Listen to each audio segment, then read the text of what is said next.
I am continuing my reading. What I'm doing in this series is to read through the entire standard works of the Church of Jesus Christ of Latter-day Saints. This consists of the Bible, the Book of Mormon, the Doctrine and Covenants, and the Pearl of Great Price. I am reading in a chronological order of events, not according to publication or volume, so I will be skipping around a bit as I move along.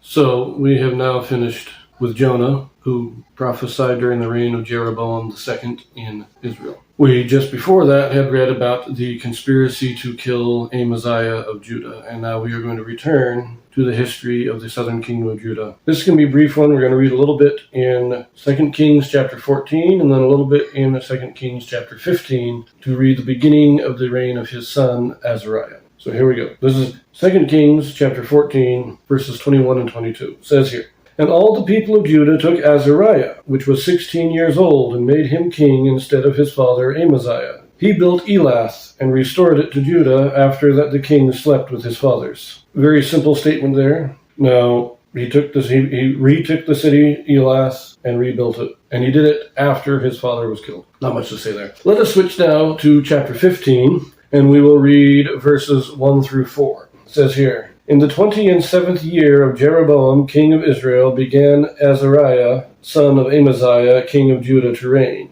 16 years old was he when he began to reign, and he reigned 52 years in Jerusalem. And his mother's name was Jecoliah of Jerusalem. And he did that which was right in the sight of the Lord, according to all that his father Amaziah had done, save that the high places were not removed.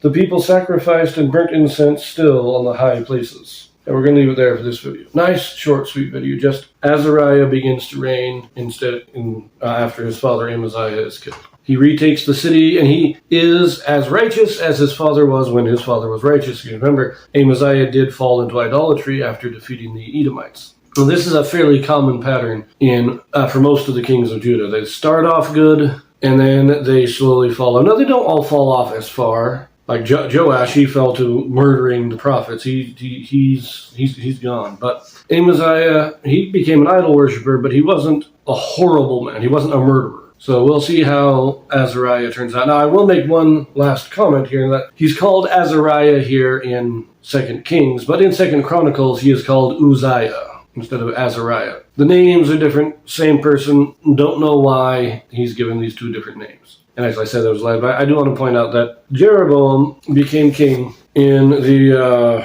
15th year of Amaziah, which means he had about 15 years of Amaziah's reign left. But here it says that in the 27th year of Jeroboam, Azariah began to reign. Shouldn't it be in the 15th year of Jeroboam, since Amaziah only lived 15 years after Jeroboam became king? What's this 27th year? That's 12 years too late. So there's a little discrepancy here. We'll see if Chronicles can clear it up for us in our next video. So we'll see you there.